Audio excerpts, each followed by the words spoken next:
দেখো এইখানে হচ্ছে এই অনুশীলনের 5 নম্বর অঙ্কটি খুবই গুরুত্বপূর্ণ, বিভিন্ন পরীক্ষায় এই অঙ্কটি এসে থাকে। সুতরাং খুব সতর্কতার সাথে ভিডিও শেষ পর্যন্ত তোমরা দেখো আমাদের এখানে কি আছে, এ লবে আছে, এখানে বি আছে।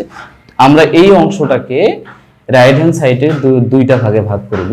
তাহলে কি হবে দেখো, আমরা এটা লিখতে পারি A divided X minus A minus B plus এই প্লাসটা দিলাম B divided x minus A minus B.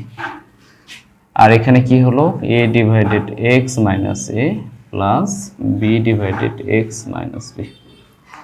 এই আমাদের a এবং b এই পাশে যেহেতু আছে, আমাদের এই পাশেও আমরা এইভাবে করে নিতে পারি এবং লসাগু করে আগের অবস্থায় চলে যাবে। ঠিক আছে, এখন আমরা কি করব, এর সাইড আমরা a এক সাইডে নিয়ে যাব, b এক সাইডে নিয়ে যাব। ঠিক আছে, আগের মতো আমরা কি করব, লসাগু করে পক্ষান্তর করে গুণ করে আর গুণ করে অ্যান্সার ওকে করে দেব। দেখো এখানে কি হয়।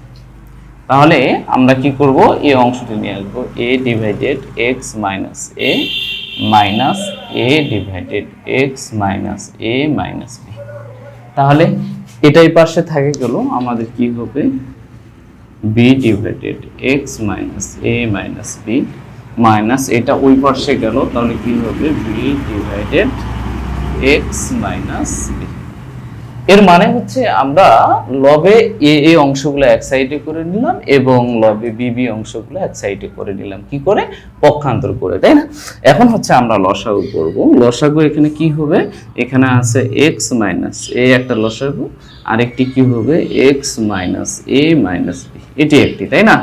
তাহলে আমরা এই দুটা তো লসাগু পেলাম, যেহেতু আমাদের x মাইনাস এ আছে, তাহলে এইটা বাদ, এইটা দিয়ে আমরা এটা গুণ করব। তাহলে এটা দিয়ে এটা গুণ করলে সরাসরি এটার সাথে এটা গুণ করলে ax হয় মাইনাস a স্কয়ার হবে, আর এটার সাথে এটা হবে মাইনাস a b। ঠিক আছে, আর এখানে কি আছে, মাইনাস আছে, এটার সাথে এটা গুণ করলে আমরা কি করব, ax আসে আর মাইনাস মাইনাসে হবে প্লাস, এটা কি হবে a স্কয়ার হবে। ঠিক আছে, সেম ভাবে আমরা এখানে কি করব, লসাগু করব। লসাগু করলে দেখো কি হয়, x minus A minus B into X minus B.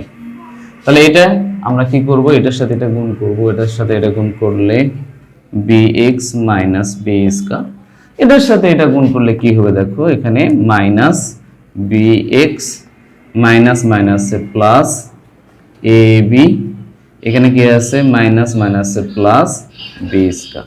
ঠিক আছে, এখন আমাদের কাজ কি, এখন হচ্ছে আমাদের কাজ কাটাকাটি করব। দেখো এক্স এক্স কেটে গেল, এটা কেটে গেল, এখানে কি কি কাটা যাবে, এটা কেটে যাবে, এটা কেটে যাবে। ঠিক আছে, তাহলে আমাদের কি থাকতেছে, এখানে থাকতেছে, আমরা নিচে দেখতে পাচ্ছি x minus A into X minus A minus B, এটি থাকতেছে, আর এরপরে কি থাকতেছে, মাইনাস এ বি থাকতেছে।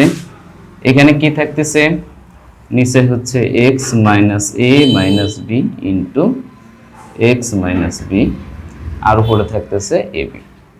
দেখো সেম ভাবে আমাদের লেফট হ্যান্ড সাইডে রাইট হ্যান্ড সাইডে হরে কি আছে, X minus A X minus B আছে, এটা আছে, আর উপরে লবে আছে কি এ বি আছে, তাই না?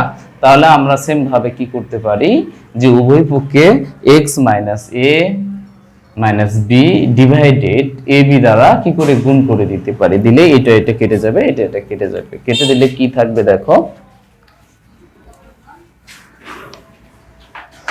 কি থাকবে, সেটা থাকবে হচ্ছে -1 ডিভাইডেড, এখানে হচ্ছে x মাইনাস এ থাকবে, এখানে কি থাকবে 1 ডিভাইডেড x মাইনাস বি থাকবে। ঠিক আছে, এখন হচ্ছে আর গুণন করব, এটা দিয়ে এটা গুণন, এটা দিয়ে এটা গুণন। হ্যাঁ, তাহলে আমাদের আর গুণন করলে কি আসতেছে, এখানে মাইনাস এক্স মাইনাস মাইনাসে প্লাস বি হবে, এখানে কি হবে এক্স মাইনাস এ হবে।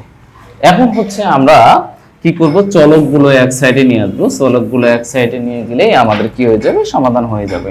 দেখো আমি এখানে মাইনাস এক্স আছে, এটা ওই পাশে নিয়ে যাব, তাহলে এখানে এক্স আছে, এটা এই পাশে গেলে কি প্লাস এক্স হবে, আর এটা হচ্ছে বি আছে সমান সমান বি, এটা এই পাশে আসলে কি হবে এ হবে। তাহলে কি হবে দেখো, এখানে 2x হচ্ছে, আর এখানে কি হবে এ প্লাস বি হবে, তাই না? এখন দেখো এক্স ইকুয়াল টু তাহলে কি হবে, এ প্লাস বি ডিভাইডেড টু এ হলো অ্যান্সার। দেখো তো কত সহজে আমাদের এই অঙ্কের সমাধান করা যায়, তাই না? তাই আমি তোমাদেরকে বলবো এই ধরনের অঙ্কগুলো তোমরা বেশি বেশি করবা, তোমাদের অঙ্কর দক্ষতা বৃদ্ধি করার জন্য। তোমাদের এই অঙ্কগুলো যদি করো তাহলে তোমাদের বিভিন্ন অঙ্কের ক্যালকুলেশন ভুল যাওয়ার সম্ভাবনা খুবই কম। আশা করছি তোমরা বুঝেছো। যদি ভালো বুঝে থাকো, আমার লেকচার যদি তোমাদের ভালো লেগে থাকে তাহলে অবশ্যই আমার এই চ্যানেলটাকে সাবস্ক্রাইব করবে, শেয়ার করবে, কমেন্ট করবে। ভালো থাকবে, সুস্থ থাকবে। আসসালামু আলাইকুম।